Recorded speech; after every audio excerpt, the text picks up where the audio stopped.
대체할 수 없는 정통 경제방송 박근영의 데일리 힌트 시간입니다. 오늘은 9월 25일 수요일 방송입니다.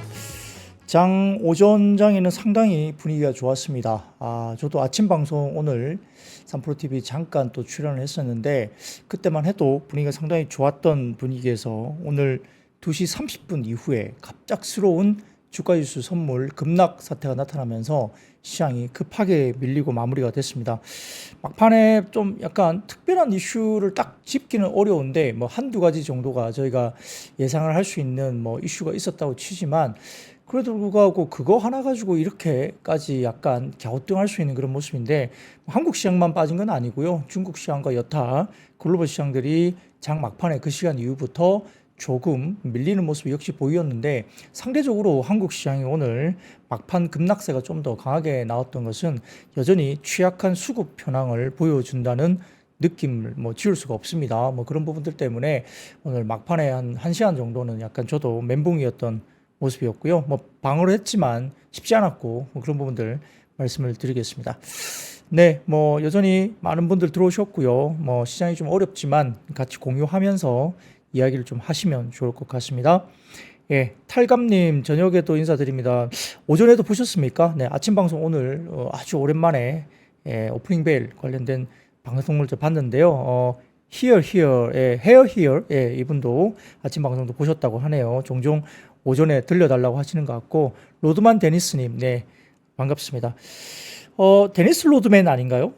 과거에 좀 유명했던 농구선수, 시카고 불스 쪽에 있는 영화 배우로도 전향을 했었죠. 데니스 로드맨. 추억이 돋네요. 네, 트레벨류님께서 외국인 선물 매도가 2시 이후에 늘어난 것으로 말씀 주시는데 그때 한두 가지 이슈가 딱 그때 또 밝히기도 했죠. 그 말씀을 좀 이따 제가 말씀을 드리겠습니다.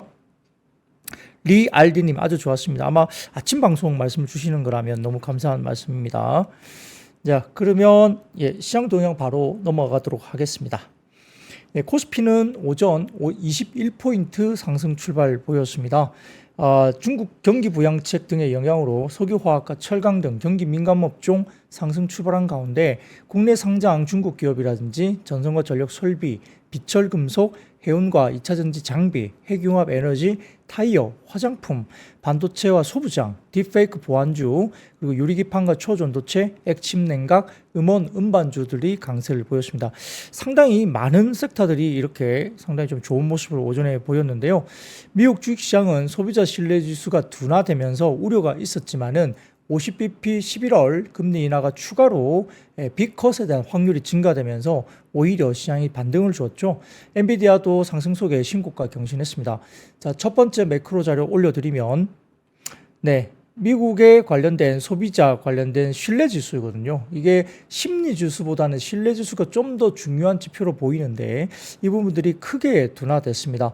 포캐스트가 103.9였는데 98.7로 크게 둔화되면서 전반적으로 21년 8월 이후에 월간 기준으로는 최대 낙폭이다 이렇게 말이 나옵니다. 그러니까 한 3년 만에 아마 소비자 심리지수, 신뢰지수가 상당히 큰 폭으로 빠졌다 이렇게 볼 수 있는데 그러다 보니까 11월 달에 금리 인하 관련된 빅컷 기대감이 상당히 높아지는 모습이겠죠. 그래서 그 다음 표 보여드리면 11월에 빅컷 확률이 60% 이상으로 올라왔습니다. 그래서 약간 이런 부분들이 오히려 상당 아이러니하게도 이렇게 오히려 주가가 방어를 해주면서 오히려 기술주가 올라가는 그런 모습을 보이기도 했습니다. 자, 그래서 전체적으로 봤을 때는 엔비디아가 4% 상승하면서 역시 분위기를 좀 이끌어 갔는데요. 코스피는 미국 시장이 신고가가 나왔고, 그 다음에 중국의 경기 부양책에 장초 상승폭을 확대하기도 했습니다만, 밸류업에 대한 실망 매물에 장중 상승분을 대폭 반납을 하기도 하는 모습이고, 2시 30분 정도 이후부터는 급격하게 주가지수 선물이 확 대량으로 밀리면서 시장이 상당히 조금은 급락하는 모습까지 보이기도 했다 볼 수도 있겠습니다. 자, CLSA 자료 하나 가져와 봤는데요. 좀 전에 뉴스룸에서도 이번에 이야기됐던 밸류업 프로그램 지수 관련해서 100종목 관련된 의견이 분분한데요. CLSA 쪽에서도 지금 관련해서 밸류다운 물음표 이렇게 왔죠. 밸류업 프로그램에 대한 지수 그리고 100종목과 관련된 부분에 대해서 역시 의문, 물음표를 짓고 있습니다. 그래서 이 자료는 주식 돋보기라는 플랫폼에서 올려주신 자료를 제가 발췌해 왔는데요. 자, 보시면은 CLSA 자료이긴 하지만 이 작성한 사람이 심종민이라는 애널리스트네요. CLSA에 근무하고 있는 한국 사람이죠. 근데 어쨌든 한국 전략에 대해서 밸류 다운 이렇게 이야기를 하면서 밸류 지수 관련된 부분에 대한 약간의 부정적인 의문을 내고 있다 이렇게 볼 수도 있겠습니다. 자, 그래서 수급은 외국인들이 오전도 오늘 기준 현물이 오전 기준에 2,300억 이상 순매도를 했고요. 8월 23일 이후에 이거래를 제외하고 현물 전일 순매도 매도를 하고 있습니다. 중국은 24일 인민은행 부양 패키지를 발표하면서 상당히 분위기가 좋아지고 있는데 통화 완화와 부동산 부양 그리고 주식시장 안정화 이런 부분에 대해서 중국 시장의 상승을 이끌고 있는 상황이고요. 실질적으로 지금 중국 쪽에서는 이러한 경기 부양책에 대해서 다소 좀 효과가 있을까라고 역시 심드렁한 모습을 보이기도 했지만 금융당국 수장 3명이 같이 모이는 기자회견까지 하면서 강하게 동력을 지금 불어일으키고 있고 중국 시장에서도 PBR 1배 미만의 종목들에 대해서 중국판 밸류업 관련된 정책이 지금 발표가 됐습니다. 그렇기 때문에 아마 그쪽에서도 국영기업이 60% 이상인가요? 그렇기 때문에 상당히 중국 정부는 어떤 부분에 대해서 강하게 드라이브를 걸 수 있다는 점에서 중국 시장도 다소 조금은 강하게 올라온 모습들이 역시 힘을 받고 있다 이렇게 보이고 있고 경기 관련된 민감업종 그러다 보니까 비철금속 관련된 뭐 광물이라든지 이런 쪽이라든지 그리고 경기와 관련된 중국의 내수 소비재 관련된 쪽도 상당히 지금은 좋은 방향으로 가고 있다 이렇게 볼 수도 있겠죠. 그와 관련된 모습에 대해서 한국도 이렇게 오늘은 영향을 받고 있다 볼 수도 있겠죠. 자, 그리고 화학이나 화장품, 의류 같은 경우도 중국의 부양책 영향을 받으면서 LG화학은 최근에 2차 전지와 화학 섹터 같이 동력을 받고 있는 상황이고 LG생활건강과 아모레퍼시픽 등 중국의 어느 정도 익스포즈가 높은 중국 경기에 대한 민감한 종목들이 오히려 일제히 반등을 줬습니다. 밸류업 프로그램 관련해서는 전일 밸류업 지수가 공개되면서 KB금융이나 하나금융 그리고 삼성물산 등이 편입이 기대가 됐지만 미편입이 되면서 오히려 실망 매물이 출회되면서 급락을 하는 모습을 보였습니다. 엔비디아의 대폭 상승폭에도 불구하고 삼성전자가 상승폭을 보이다가 다시 한번 주춤한 모습을 보였고요. 외국인은 14거래일 연속 순매도가 지속되는 흐름이었고 그나마 SK하이닉스가 상승을 하는 모습 좀 보였습니다. 자, 코스닥은 외국인과 기관 순매수 전환에 대형주 약세였는데 중소형주는 약진을 하는 어느 정도 차별화되는 중소형주들이 오히려 좋아지는 모습을 보였고요. 오히려 코리아 밸류업 지수에 코스닥 종목이 대거 포함되면서 중소형주 중심의 강세 보였고 반도체 소부장도 이번에 포함된 종목도 뭐 하나머티리얼즈 등과 같은 밸류업 지수에 포함된 종목들의 상승폭이 눈에 띄게 올라왔다 이렇게 볼 수도 있겠죠.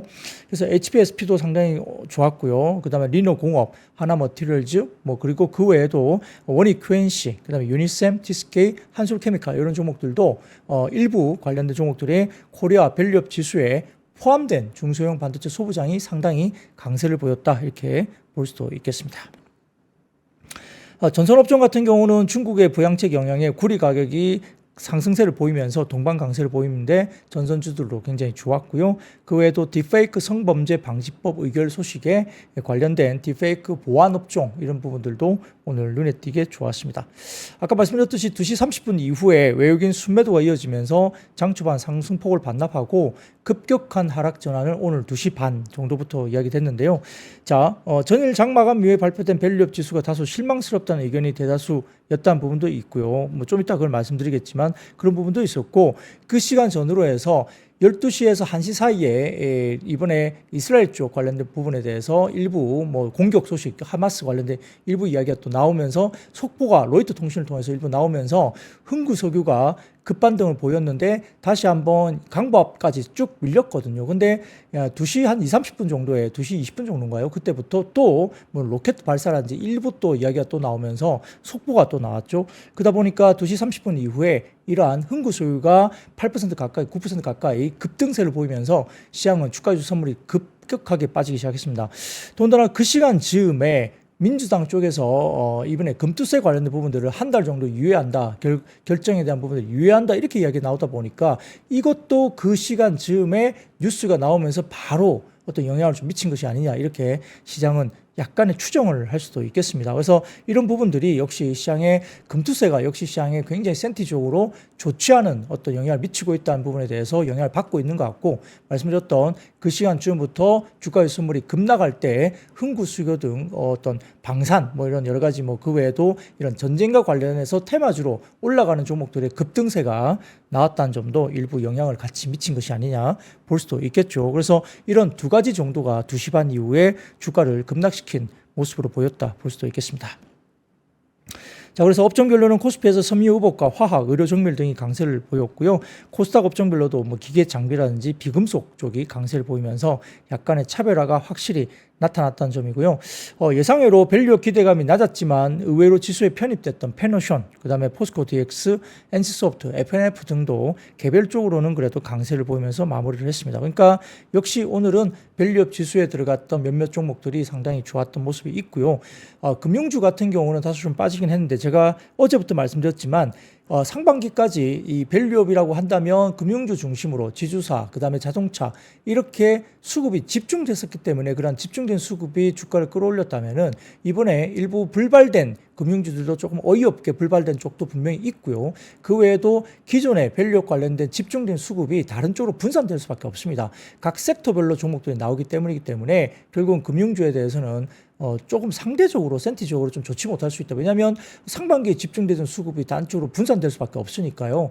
금융주에 대해서는 다소 좀 오히려 수급적인 면에서 부정적일 수 있다. 제가 하루 이틀 정도 계속 말씀을 드렸었죠. 그런 부분들이 역시 시장에 대해서 밸류업 지수 관련된 100종목에 대한 약간 신뢰도 이런 부분들도 약간의 이야기들이 좀 부정적인 이슈들도 계속 나오고 있는 부분에서 금융주들은 좀 좋지 못한 모습을 역시 나타나겠습니다.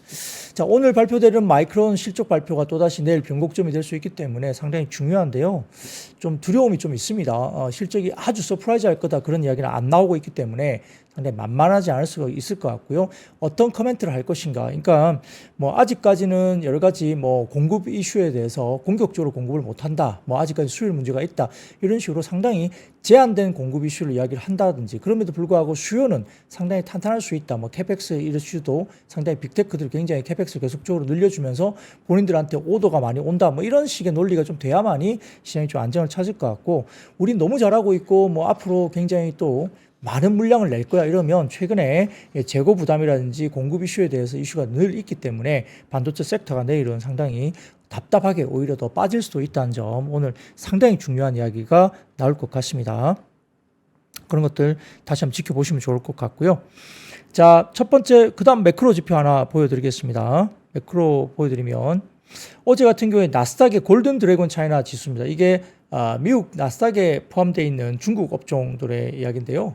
그러면 지금 2022년 11월 말 이후에 가장 큰 폭의 상승을 기록했다 보이니까 역시 시장은 중국의 경기 부양책 관련된 부분들이 상당히 강력하게 지금 작동하고 있다는 점을 볼 수도 있겠습니다. 그게 국내뿐만 아니라 미국 지수도 마찬가지로 중국의 경기 부양 이슈가 오늘도 극명하게 그런 부분에서 밸류업 지수보다는 오히려 중국의 경기 부양 이슈가 오히려 시장을 받치는 그런 종목들이 상당히 강한 그런 모습을 보여줬기 때문에 그런 것들 관련해서 한번 좀 더 추가적으로 연속성이 있을지 한번 지켜볼 필요가 있겠죠. 자, 그러면 섹터로 바로 넘어가겠습니다. 오늘 역시 중국의 대규모 경기 부양책 기대감이 시장을 지배했기 때문에 중국 소비주라든지 석유, 화학, 비철, 금속 이런 쪽이 상승세를 보였는데요. 뭐 대부분 전일 발표된 중국의 인민은행 발표는 대부분 내용을 아실 거기 때문에 이 내용은 스킵을 하도록 하고요. 키움증권은 보고서를 통해서 중국 관련 시크리컬 경기 민감 업종들이 한동안 국내 증시에서 굉장히 소외를 받았습니다. 결국 뭐 석유, 화학이라든지 철강 이런 쪽이잖아요. 그런 쪽도 있었고요. 이번 인민은행의 50bp 금리 인하에 따른 중국 경기 진반등 기대감이 해당 업종에 대한 빈 수급을 채우는 계기를 제공할지 관전 포인트가 될 것 같다. 왜냐하면 지금 석유, 화학이라든지 철강은 다 비어 있거든요. 그렇기 때문에 이런 부분들이 역시 자극을 주면서 수급이 유입되면 급반등이 일단 단기적으로 나올 수 있다 보고 있는 거죠. 포스코 홀딩스 같은 경우는 지금 해외 쪽에 모 회사가 포스코 홀딩스 지분을 팔 수 있다 이런 뉴스가 나왔기 때문에 포스코 홀딩스는 다소 좀 빠지는 모습을 보였지만 현대제철 등을 포함한 철강 업종은 다시 상당히 좋은 모습을 보였고요. 그 외에도 비철금속 뭐 풍산이라든지 이쪽도 마찬가지고 구리와 관련된 관련된 이런 부분, 방산 쪽 관련도 상당히 좋았던 모습이 보이고 전선 업종들도 일단 오늘 상당히 좋았고요. 그런 모습들이 결국은 구리가 다시 반등을 하고 유가가 다시 살짝 반등을 주고 이런 것에 대한 기대감이 있는 겁니다.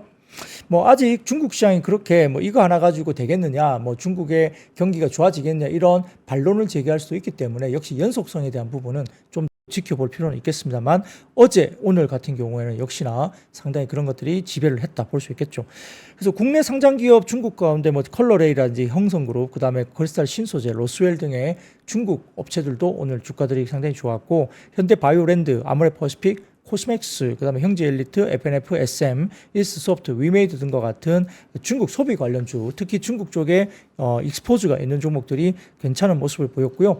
그 외에도 아까 말씀드렸던 대규모 관련된 경기 부양 때문에 시클리컬 업황 회복 기대감에 알맥, 이구산업, 풍산, 금호석유, 현대인프라코, 기계, 건설 기계까지도 좋았고요. 현대제철, 효성화학 등도 비금설, 비철금속, 그다음에 석유화학, 건설기계, 철강 이런 쪽도 상당히 매기가 들어왔다 볼 수도 있겠습니다.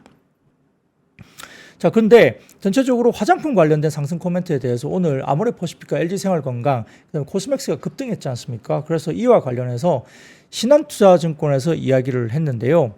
자, 오늘 경기 부양 이슈로 인해서 화장품사들이 특히 대형사들 그리고 코스맥스 주가가 급등하고 있는데, 자, 이런 것들의 센티에는 분명히 긍정적인 도움이 될 것이다 이렇게 보는 거죠. 특히 코스맥스 같은 경우는 중국 로컬 바이어들 대상으로 영업을 많이 하고 관련 매출도 컸는데 금리 인하로 인해서 로컬 시장 내 소비 여력이 회복되면 화장품 수요도 자연히 회복 여지는 있을 수 있다고 신한투자가 코멘트를 했습니다. 그래서 조달금리가 낮아지면서 기업들의 투자가 또 늘어나면 코스맥스나 한국콜마, 코스메카 코리아 등의 중국 법인들의 수혜를 볼 수도 있다라고 코멘트를 했습니다. 다만 OEM, ODM은 괜찮다고 보는 것 같은데, 다만 아모레퍼시픽과 LG생활건강 같은 경우에는 좀 주의를 해야 된다라고 코멘트를 했는데요. 단순히 대형사들이 중국 실적 부진이 소비의 영향이라 보기에는 굉장히 복잡한 내용이라는 겁니다. 뭐냐면 중국 내 경쟁 강도가 너무 크고 브랜드력을 다소 좀 잃어버린 거 아니냐 이런 이야기를 하는 거죠. 그리고 노후화된 브랜드 이미지 때문에 중국 내 시장 점유율 하락 등의 영향이 크기 때문에 단순히 소비가 회복된다고 해서 아모레퍼시픽이나 LG생활건강의 화장품을 중국 사람들이 많이 사줄까? 이건 좀 다른 이야기라고 하는 거죠. 그래서 이런 부분에 대해서 결국은 소비 진작 관련된 부분들이 화장품사들의 센티 개선에 긍정적일 수 있는데 실적 개선으로 이어지기에는 산재된 문제가 여전히 브랜드력에 문제가 있다라고 보는 거죠. 그래서 오히려 중국 소비 진작에 대한 효과는 OEM사 위주로 보는 것이 낫지 않느냐 이런 이야기를 하고 있습니다. 그러다 보니까 뭐 중국 로컬 바이어 상대로 하는 OEM사 역시 뭐 한국콜마나 코스맥스 등도 이야기되고 있고 뭐 코스메카 코리아 이런 종목들까지도 이야기를 좀 되고 있죠. 그래서 대형주를 보는 것은 조금 보수적으로 코멘트를 하고 있습니다. 뭐 충분히 논리적으로 이해가 되는 이야기입니다. 자, 그리고 한화투자증권에서 자료를 하나 올려주셨는데 한번 그 다음 자료 좀 띄워주시면, 표를 띄워주시면, 자, 이게 뭐냐면은 중국 철강사의 마진 추이인데요. 빨간색 실선이 보이는 게 최근에 중국 철강사들 마진 추이입니다. 자, 8, 9월 지나면서 바닥을 찍고 올라오는 모습이 보이죠. 그래서 역마진이 나지는 않았지만 거의 바닥권까지 진행됐고요. 마진 추이가 올라오면서 이게 중국의 경기 관련된 부분에 대해서 부양책이 나오다 보니까 마진 추이가 올라오고 중국의 철강사들이 일단 굉장히 좋은 모습을 보이고 있고 국내 철강사도 오늘 현대제철 등을 포함해서 중소형 철강주까지도 긍정적인 모습을 보였기 때문에 이게 뭐 여러 가지 부분에 대해서 철강 관련해서는 감산 관련된 이야기가 나오고 있고요. 그 다음에 철강석, 원석 같은 경우는 지금 빠지고 있습니다. 톤당 가격이 굉장히 빠지고 있기 때문에 그러면 철강 쪽에 스프레드가 벌어지면서 마진 추이가 좋아지지 않느냐 뭐 이런 이야기가 슬슬 나오고 있죠. 그러니까 중국 경기 시크리컬 관련해서 특히 석유화학과 철강이 이렇게 일단은 시장이 이틀 정도 반영을 하고 있다 이렇게 볼 수도 있겠습니다. 자, 그러면 두 번째 섹터로 넘어가겠습니다. 두 번째 섹터는 역시 반도체와 AI, 전선, 전력 설비 쪽인데요. 역시 어제 엔비디아가 4% 정도 올라가면서 분위기가 상당히 좋았어요. 더군다나 다음 헤드라인을 보여드리면 해외 쪽에서 외신에서 나온 이야기인데요. 다음 헤드라인 좀 띄워주세요. 띄워주시면 엔비디아의 젠슨 왕 CEO가 엔비디아 지분 매각을 1달러 했다는 소식이 나오고 있습니다. 최근에 많이 팔았죠. 그래서 일정 부분 다 판 거 아니냐. 단기적으로는 이제 더 팔기가 좀 어렵다. 이런 이야기 좀 나온 것 같고요. 더군다나 새로운 AI 반도체인 블랙웰 대량 생산에 들어갔다는 모건 스탠리의 긍정적인 보고서가 나온 점도 긍정적으로 볼 수 있겠습니다. 이 모건 스탠리는 보고서에서 엔비디아가 4분기 45만 개의 블랙웰 칩을 출하할 것 추정된다면서 새로운 칩에서만 약 100억 달러, 13조 3천억의 매출을 올릴 것으로 예상된다. 자, 모건 스탠리는 한국 기업 등을 포함한 일반 디램사 관련해서는 또 겨울이 온다 이런 식으로 겨울 드립을 쳤는데 모건 스탠리는 역시 엔비디아 쪽에 대해서는 호퍼와 블랙웰 수요가 상당히 강세로 이루어질 것이다라고 긍정적인 이야기를 하고 있습니다. 그래서 엔비디아의 조립 파트너인 혼하이 같은 경우도 24년 4분기 말까지 GB200 서버랩의 선적을 시작할 예정이라고 확인했다 이렇게 이야기를 하면서 결국 관련해서는 24년 4분기에 45만 대 정도가 생산될 것으로 예상되고 있기 때문에 아마 잠재적인 수익이 100억 달러 이상의 수익 기회로 엔비디아를 굉장히 긍정적으로 본다 이렇게 이야기를 하고 있죠. 자, 그래서 모건 스탠리는 역시 엔비디아를 긍정적인 리포트를 냈다 이렇게 볼 수도 있겠습니다. 자, 그러다 보니까 오늘 하이닉스는 그래도 상승폭으로 좀 접어들었고요. 한미반도체, 하나마이크론 등의 반도체 관련주도 있었고 AI 관련주도 일부 장중에 주목을 많이 받았었고 전선과 전력 설비 테마에서 가온전선, 서남, KBI 메탈, LS 이런 종목들도 역시 반도체와 더불어서 전선과 전력 설비 쪽이 일단 분위기가 나쁘지 않았다고 볼 수도 있겠습니다. 자, 그래서 한투증권에서는 반도체 산업 관련해서 리포트를 냈는데요. 현재 위치부터는 확인하는 것이 좀 필요하지 않느냐 이런 코멘트를 하는데 마이크론 실적이 시장 기대치에 미치지 못할 수도 있다라고 일단 코멘트를 했습니다. 메모리 시장의 전반적인 단기 악재로 될 수도 있다고 이야기를 했지만 그러나 지금 시점에서 모바일 시황과 DDR4 재고 현황 등의 향후 반등을 위한 조건들을 다시 점검할 필요가 있다는 겁니다. 왜냐하면 지금 모바일 시황과 DDR4 재고가 계속 늘기 때문에 레거시 디램에 대해서 상당히 지금 가격이 빠질 수 있고 그래서 피크아웃이다 이런 논리로 모건 스탠리가 계속 공격을 한 거지 않습니까?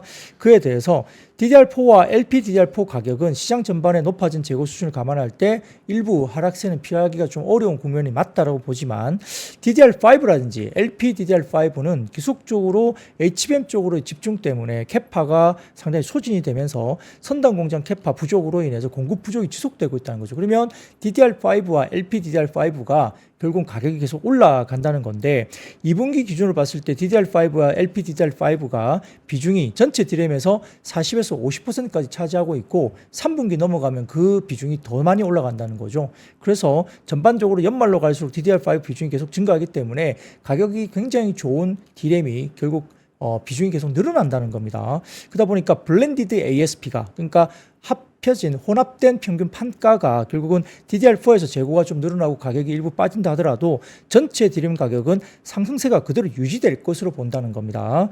그리고 HBM을 제외한 일반 디램 수요가 조금 일부 약하고 중국의 디램 공급, 아까 어제 말씀드렸던 CXMT 등의 일부 캐파의 공격적인 증설, 어제 말씀드렸죠. 그런 부분 때문에 레거시 디램의 수급이 약간 악화될 수도 있겠지만은 전체 디램 시장이 급격하게 다운톤으로 진입했다고 볼 근거는 아직 전혀 없다라고 평가를 했습니다. 4분기 아이폰 등의 스마트폰 판매 상황과 시장 재고 상황에 대해서 좀 더 데이터를 수집해야 되고 앞으로 또 아이폰 같은 경우는 AI 관련된 애플 인텔리전스를 구동을 하려면 최소 4GB 그리고 컨텐츠 증가에 따라 8GB까지 증가될 가능성이 높다고 평가받고 있기 때문에 디램에 대해서 그렇게 나쁠 이유는 또 없다는 거죠. 그래서 역시나 이 부분에 대해서 아직은 뭐 꺾을 상황은 절대 아니다라고 평가를 했고요. 그럼에도 불구하고 이제 그나마 탑픽을 잡으려면 하이닉스 쪽으로 좀 더 탑픽을 본다는 겁니다. 왜냐하면 지금 2분기 기준 HBM 판매 비중이 이미 60%를 상회하고 있기 때문에 HBM 비중이 높다는 거고요. 두 번째, 모바일 재고라든지 이런 부분에서 조금 상대적으로 삼성전자보다는 조금 자유롭다는 거고요. 그래서 디램 3사에 대한 분위기에 대해서 환경이 모바일 비중이 상대적으로 SK하이닉스가 낮고 영업이익률이 상대적으로 SK하이닉스가 좀 더 높기 때문에 오히려 탑픽은 SK하이닉스 쪽을 좀 보는 게 낫다 이렇게 이야기를 합니다. 뭐 그럼에도 불구하고 삼성전자도 일단 PBR 기준 1배 정도까지 빠졌기 때문에 추가적인 낙폭이 얼마나 클까에 대해서는 다소 조금은 호흡은 좀 길 수 있겠지만은 긍정적으로 봐야 될 시점이 아닌가 이런 이야기를 또 하는 것 같습니다. 자, 그 다음 표를 보여드리면은 최근에 D램 ASP는 하이닉스 위주로 전환되고 있다 보시면 대부분 뭐 마이크론이 가장 이익률이 낮고요. 그 다음에 하이닉스가 제일 높고, 그 다음에 삼성전자, 그 다음에 마이크론 순인데 주가는 마이크론이 더 많이 날아갔죠. 제일 많이 날아갔죠. 그래서 마이크론 주가는 빠져도 사실 할 말이 없습니다. 미국 시장이기 때문에 마이크론 주가 더 많이 날아갔고요. 물론 하이닉스도 많이 오르긴 했지만은 일단은 낙폭 과대해서 지금 다시 한번 들어오는 모습이고, PBR 1.3배 정도까지 빠졌죠. 2배 정도 넘게 올라갔다가 1.3배 정도가 빠졌고, 예, 삼성전자는 지금 1배 정도 수준입니다. 그렇기 때문에 삼성전자에 대해서도 조금 답답은 하시겠지만은 현재 가지고 있는 주식을 뭐 딴 걸 사기 위해서 팔면 몰라도 삼성전자를 지금 던지기엔 실익이 얼마 크냐 이런 부분도 이야기를 할 수 있겠죠. 자, 거기에 대해서 지금 골드만삭스 같은 경우는 시장 반응이 다소 과도하고 판단하면서 내년 HBM 시장에서 공급 과잉이 발생할 것이 아니라 골드만삭스 입장에서는 오히려 3%의 HBM 공급 부족이 일어날 것이다라고 전망하는 리포트를 냈습니다. 역시 아까 모건 스탠리의 리포트를 정면으로 반박하는 자료를 골드만삭스가 냈죠. 향후에 삼성전자가 HBM3를 대량 출하하면 가격 압박 발생할 가능성이 있긴 하지만 시장 수요가 강력하기 때문에 제품 가격이 급락하지는 않을 것으로 보는 것 같고요. 장기적인 가격 하락 주기로 접어들 것 같지는 않다라고 봤습니다. 물론 삼성전자가 끼어들 수 있겠지만 수요일 문제가 여전히 있고요. 그 다음에 HBM3 12단, HBM4로 넘어가면 하이닉스도 마찬가지로 수요일 문제가 있을 수 있습니다. 물론 하이닉스가 지금 좀 더 잘할 것이라 보고는 있지만 삼성전자나 공이, 하이닉스도 역시 수요일 문제는 여전히 있을 수도 있겠죠. 그래서 여러 가지 부분에서는 모건 스탠리가 연속적으로 보고서를 통해서 메모리 겨울이 다가오고 있다고 경고하고 있겠지만은 그럼에도 불구하고 골드만삭스는 보고서를 통해서 이러한 시장의 우려는 과다하다고 정면 반박을 했고요. 내년 HBM 시장에서 공급 과잉이 발생하지 않을 것이다, 이렇게 이야기를 했습니다. 네, 그런 부분들 관련해서 아주 긴 리포트를 제가 번역한 내용이 한 2장 정도 있습니다. 이것은 3프로TV 앱에 들어오셔서 신의 자료실에 제 원고를 다운받으시면 관련된 내용을 보실 수 있으니까 한 2장 정도 되는 골드만삭스의 리포트 해석을 한번 보시면 될 것 같습니다. 2장이 넘네요. 한 석 장 정도 되는 것 같습니다. 거기에서 Q&A가 지금 한 10개 정도가 나왔습니다. Q&A 관련해서 뭐 중국의 D램 공급을 우려해야 되느냐, 현재 D램 공급 업체의 공급을 걱정해야 되느냐, 그 다음에 낸드 시장이 둔화되고 있느냐 등등 관련해서 나와 있기 때문에 석 장 넘는 관련된 리포트가 나와 있으니까 이것을 한번 참고해 주시면 좋을 것 같고요. 자, 거기다가 지금 최근에 보면은 오픈 AI가 또 행보를 시작했죠. 자, 그 다음 블룸버그 통신 헤드라인 좀 띄워주시면요. 오픈 AI가 초대형 데이터 센터 건설을 계획하고 있다고 발표를 했습니다. 샘 알트만이 백악관 방문해서 계획을 전달했다고 하는데, 한 기당 5기가와트 데이터 센터를 미국 전역에 5개에서 7개 정도 건설한다는 겁니다. 현재 건설된 데이터 센터는 대부분 100에서 300메가와트 정도 수준인데요. 지금 5기가와트 정도의 한 대당 나오는 것을 5개에서 7개까지 하겠다는 겁니다. 그래서 AI용 데이터 센터가 재생에너지와 ESS 수요에 얼마나 확대에 얼마나 큰 영향을 미치는지를 보여준 첫 사례이기 때문에 결국 이렇게 되면 ESSD 이런 부분에서 낸드 쪽 관련해서도 삼성전자와 하이닉스가 좋아질 수 있기 때문에, 그리고 전선과 전력 설비 관련된 그린 산업 관련된 부분들도 역시 성장을 할 수밖에 없다는 점에서, 그리고 어제 말씀드렸던 액침냉각, 액체냉각 관련된 종목도 오늘 굉장히 괜찮았죠. 그러니까 이런 부분들이 결국 같이 가는 겁니다. 그래서 그런 부분들도 역시 시장에서 오늘 부각을 받았다, 이렇게 볼 수 있겠죠. 샘 알트만이 어쨌든 오픈 AI가 상당히 공격적인 행보를 하고 있습니다. 자, 그리고 단신입니다. 그 다음 로이터 통신 자료를 좀 띄워주시면 메모리 칩 제조업체인 키옥시아가 10월에 기업 공개 계획을 철회할 것으로 이야기가 나오고 있습니다. 그래서 이것도 시장의 변수가 될 수 있으니까 참고를 한번 해보시면 좋을 것 같습니다.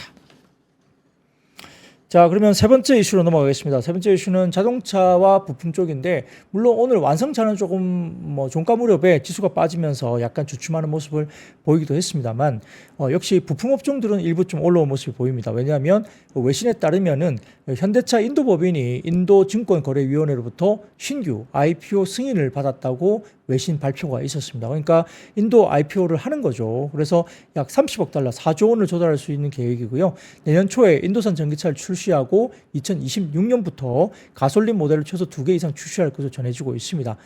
현대차 인도법인의 기업 가치를 220억에서 280억 달러로 평가하고 있고요. IPO를 통해서 약 15에서 20% 정도를 매각하는 것을 감안하면은 상당히 많은 규모가 돈이 모일 것이다 보고 있고, 이렇게 되면은 인도 사상 최대 규모의 IPO가 되는 거고, 실질적으로 현대차 같은 경우는 이 재원을 가지고 또 주주 환원이 됐든 어떤 부분을 좀 더 강화시킬 수 있지 않을까, 이런 생각도 해볼 수도 있겠습니다. 자, 근데 완성차보다는 이렇게 인도 IPO가 진행이 되다 보니까 인도에 동반 지출한 부품사들이 오히려 뭐 최근에 주가 조정이 굉장히 컸죠. 그렇기 때문에 오히려 인도 쪽에 부품사들, 이런 쪽에 관련된 이슈가 더 이야기됐죠. 그래서 HL 만도, 알맥, 화신, 뭐 SL, 체시스, 뭐 덕양산업, 이런 부품사들이 좀 올라왔는데, 자, 현대차와 인도의 동반 진출한 부품 벤더사 현지 인도 매출 비중을 좀 보면 화신이 18.2%, 그리고 서현유화가 15.9%, MVH 코리아가 13.7%, 그리고 SL이 11.3%, 성화이텍이 10.5%, HL 만도가 9.1%, PHA가 7.7%, 그리고 코리아뷰티가 5.9%. 자, 이걸 잘 보셔야 될 것 같아요. 그래서 오늘 부품사들이 상당히 좀 들썩였는데, 역시 IPO가 진행되면 이런 인도에 동반 진출한 부품사들, 자동차 부품사들을 오히려 좀 지켜봐야 되지 않느냐, 이런 생각도 해볼 수도 있겠습니다. 자, 그러면 그 다음 관련된 그 밸류업 관련된 이야기 이슈를 좀 드리겠습니다. 자, KB금융이라든지 하나금융지수 등이 코리아 밸류업 지수 명단 제외 소식에 일부 이런 종목들이 좀 급락을 했고요. 그 외에도 지주사라든지 그 다음에 이야기되고 있는 우리 금융주라든지 이런 쪽이 상당히 좀 주가가 힘을 못 쓰고 빠졌다, 이렇게 말씀을 드릴 수도 있겠는데요. 자, 한국거래소는 오늘 뭐 이야기가 나오는 부분에서 100개 기업 명단을 공개를 했습니다만, 이 과정에서 시장은 좀 실망하는 것이 아니냐, 이렇게 나옵니다. 편입 종목으로 기대를 모았던 KB금융과 하나금융지주, 삼성생명, SKT, KT 등이 밸류업 지수 편입 종목에서 명단에서 제외됐죠.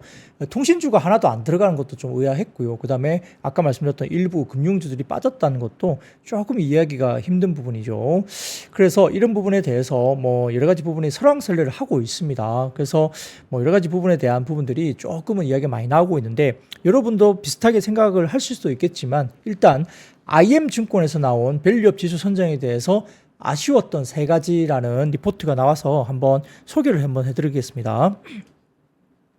그 3가지 중에 한 가지는 배당의 유무만을 고려하고 배당 수익률이나 배당 성향은 절대 고려가 안 됐다라고 평가를 했습니다. 자, 세부 편입 요건에서 주주하는 조건을 보면은 최근 2년 연속 배당을 지급하거나 자사주 소각을 한 기업들은 배당의 정도와 무관하게 주주하는 조건을 통과했다고 봤습니다. 그래서 이번에 밸류업 지수에 편입된 개별 종목들로 보았을 때 배당 수익률이 2%를 하회하는 종목이 53개로 절반을 넘었다는 거죠. 배당 성향을 보았을 때도 배당 성향이 20%를 하회하는 종목 수 비율이 54%로 과반수가 넘었고요. 10% 미만인 종목 수도 역시 8종목이나 들어갔다는 겁니다. 그래서 상당히 좀 기준이 약간 모호하다는 거고요. 이분법적 주주환원 척도로 인해서 주주환원의 질적인 부분을 고려되지 못했다고 봤습니다. 이것도 충분히 이야기가 될 수 있겠죠. 자, 두 번째, 너무 높은 PBR입니다. 자, PBR은 여러 가지 부분에서 좋은 이야기들이 될 수 있는데, 효율적인 시장이라면 더 많은 성장성이 기대되고 가치가 높은 기업들이 더 비싸게 거래될 수 있다고 봤습니다. 근데 이익 대비 너무 높은 가격으로 형성된 기업들 역시 편입된 것으로 보인다는 건데요. PBR 4배 이상의 기업의 개수가 17개까지 있었다고 합니다. 그러니까 저 PBR 주가 아니라는 거죠. 아웃라이어로 볼 수 있을 만큼 밸류에이션 기업들이 밸류업 지수에 선정되는 모습이기 때문에 일단은 뭐 너무 높은 PBR 관련된 종목들까지 들어간 것이 조금은 아쉽다라고 보는 것 같고요. 자, 세 번째, 과거 데이터 사용에 따른 주요 종목의 미포함이라고 봤습니다. 자, 밸류업 종목 선정 기준을 보면 과거 2년 합산 흡자 기업, 그리고 과거 2년 평균 PBR 상위 50% 이렇게 과거 데이터만을 기준으로 종목을 선정한 경우가 있기 때문에 현재 시장의 상황을 잘 대변하지 못하거나 주요 종목이 포함되지 못하는 경우가 발생했다는 겁니다. 특히 예를 들어서 금융업종 내에서 KB금융과 삼성생명 같은 주요 기업들이 준수한 타 주요 요건들을 모두 만족했음에도 불구하고 22년부터 23년 사이에 낮은 PBR 속에 밸류업 지수가 미편입된 겁니다.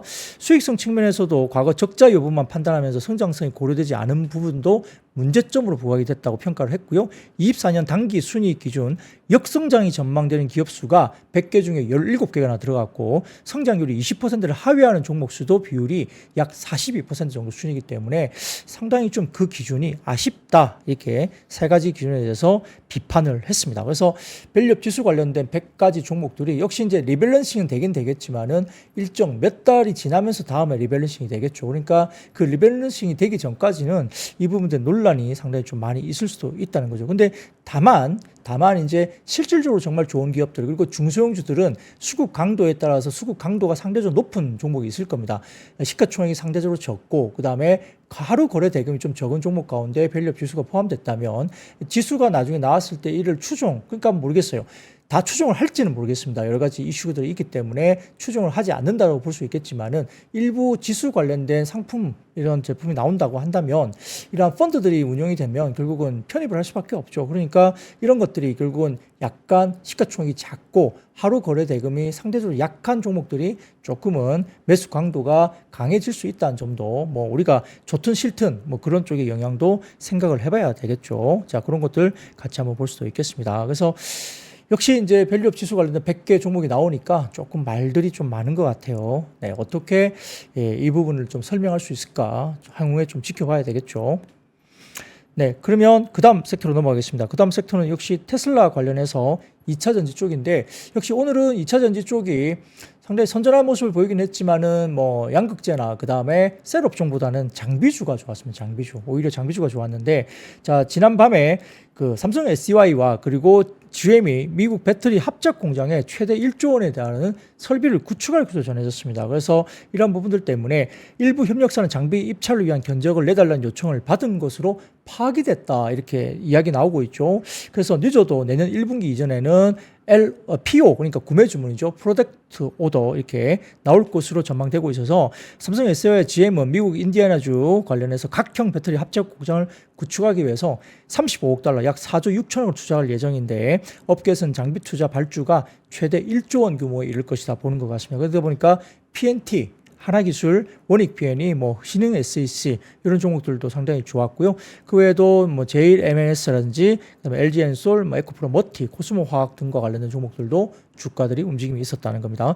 최근에 뭐 독일에서 이구안심과 관련된 여러 가지 보조금 정책이 이제 발표가 되면서 2차 전지에 관련된 비유가 상당히 좀 긍정적으로 변하고 있다. 이런 부분들 계속 이야기가 나오는 과정에서 역시 대규모 발주 이야기가 나오면서 2차 전지 장비주들이 좋아지는 모습이다 봤습니다.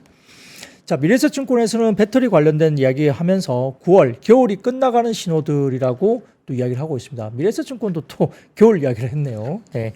자, 첫 번째 사진 보여드리면은 정책의 긍정적인 변화가 시작되고 있고 그다음에 리튬 가격을 보면 자 보시죠.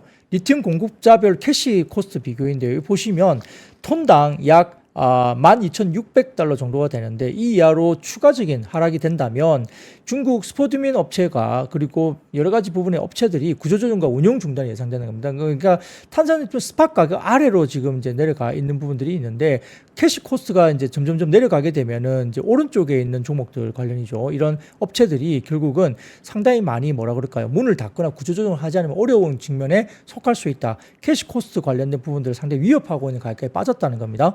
그래서 그 다음 표를 보여드리면 탄산리튬 가격 추이인데요. 여기에서 조금 이제 올라올 수 있는 부분들이 보인다는 거죠. 2018년 이후부터 가격에 대한 추이인데요.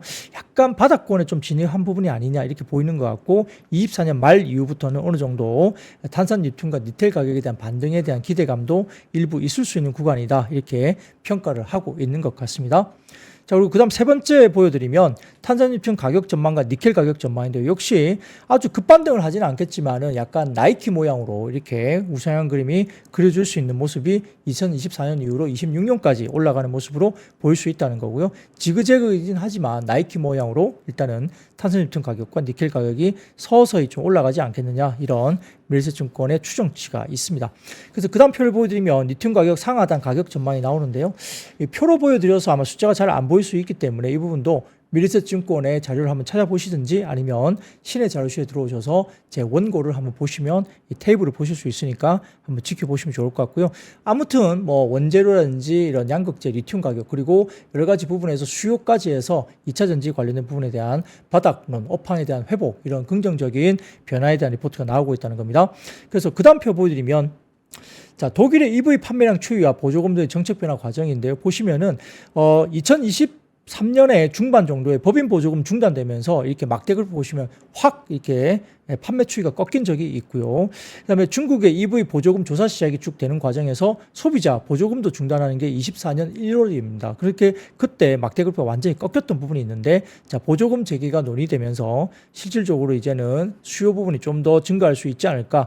7월에 법인 텍스 인센티브 변경하고 9월 말 보조금 재개가 논의되고 있다는 점, 이게 충분히 큰 변곡점이 될 수 있다, 이런 이야기를 동시다발적으로 지금 국내에서 애널리스트들이 하고 있죠. 자, 그런 부분도 지켜보시면 좋을 것 같고요. 그래서 유럽 같은 경우는 올해 같은 경우에 마이너스 18% 역성장한 시장이었습니다, 전기차가. 근데 내년 같은 경우는 유럽 시장이 약 20% 정도 증가로 돌아설 것이다, 이렇게 바라보는 것 같고요. 유진투자증권에서는 내년에 유럽 쪽이 약 19% 증가할 것으로 봤고, 미래에셋증권에서는 내년에 유럽 쪽이 24% 증가할 것으로 추정을 하고 있습니다.